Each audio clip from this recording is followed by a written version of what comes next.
Joe Lindsay joins us today. Joe, as all of our viewers know, is an American journalist who's been in Ukraine since 2020. He is also a daily war correspondent for Chicago's WGN Radio, where his reports can be heard every day, every weekday.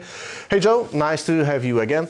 I'd like to have your say on the reasons for which Volodymyr Zelensky, Ukrainian president, addressed the four major crimes that occurred in both nations, Ukraine and Poland, were victims of, Katyn and Bukovnia. And on one hand, and on the other hand, Bucha and Smolensk, two events from the early 1940s and two contemporary events from 2010 and 2022. I wonder what's your take on this, and what's the reason for which President Zelensky did this when he came to Poland?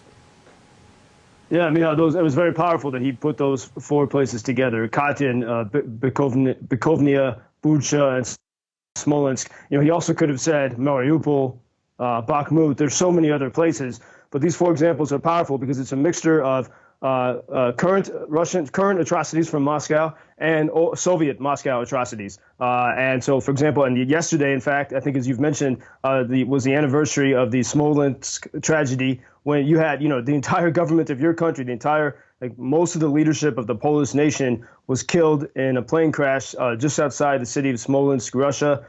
You had the president and first lady, the chief of the general staff, President of the National Bank, senior religious leaders, 18 members of parliament, and they were traveling from Warsaw to commemorate a previous Russian atrocity in the Katyn forest, just outside of Smolensk. And so we see these tragedies continuing through the ages. In April and May 1940, the Soviet secret police massacred 22,000 Polish military officers. That included Poles, Belarusians, Ukrainians, even the chief rabbi of the Polish army. And so it was a horrible tragedy in Soviet times. And then when the Polish government came to commemorate it, Michał, I think it was 10 years ago. Is that right? Yeah, that's 13 years already. 13 years ago, the entire government was taken out. It still is a mystery. We don't have clear worldwide international community conclusion on what happened, but there's plenty of reasons to suspect that it was Moscow seeking to destroy the entire Polish definitely mentioning of Russian tyranny and go on.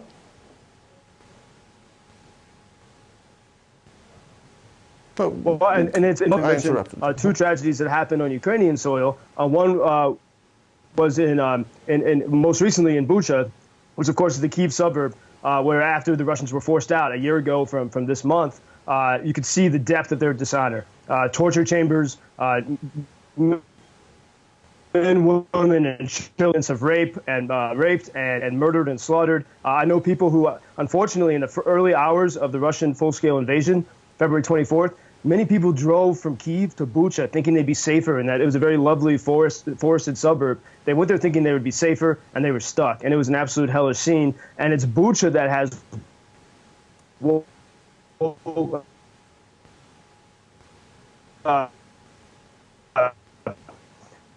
really in the past year that this is no different from what we saw from Soviet Moscow so many years ago. And that's why also President Zelensky mentioned the Bukovnia mass graves, and this is to the east of Kiev, just at the edge of the city. And in the 1950s, Stalin's government, they buried tens of thousands, maybe 100,000. We probably will never know the full scope of it. Political prisoners, the people who would not shut up, the people who insisted on being free, they were buried in this graveyard outside of Kiev. And Russia tried to erase all evidence of it, just as they try to erase evidence of what they've done, for example. And there was a famous Ukrainian poet, Vasyl Simonenko, and he was killed because he spoke out against this massacre. He was trying to let people know what happened and that there were these mass graves. But right before he was killed, he was able to write this poem called "To a Kurdish Brother." And he said, "Only talk to them," meaning the Soviets, "with bullets true. They did not come just to take all you own, but they came for your name and language too, and leave your son an orphan. The oppressor will rule while you haul the cart.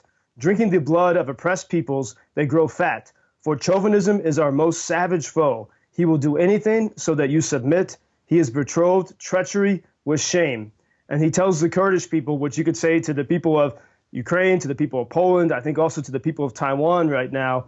O Kurd, conserve each bullet, for without them you will not save your kin. Do not lull to sleep the power of your hate until the last chauvinist on the planet falls into their open grave. Only then take tenderness as your motto, however it calls. And President Zelensky very powerfully brought these ideas together in Warsaw. Thanks for those. I didn't know this poem so powerful, and this message is so powerful, and the reasons for which these issues are so vital right now and so important right now in this part of the world is obviously underlined right now by the Russian invasion on Ukraine. Joe, but there is something very interesting going on right now in the international infosphere, which is what is called by the American mainstream media, international mainstream media, a massive intelligence leak. According to the official statements of the American government, it looks like there is a kind of leak over there. However, we are unable to assess to full extent the scale of the leak and the credibility of what is published over the social media. Is it this leak, or is it just a kind of fraud related to the leak that actually happened? What's your take on this? Because lots of comments are that it may, in a way, hurt the plans of the Russian counteroffensive that we talk about very often. Yeah, well, I think the first thing with this, Michał, is that we don't know, and we can't.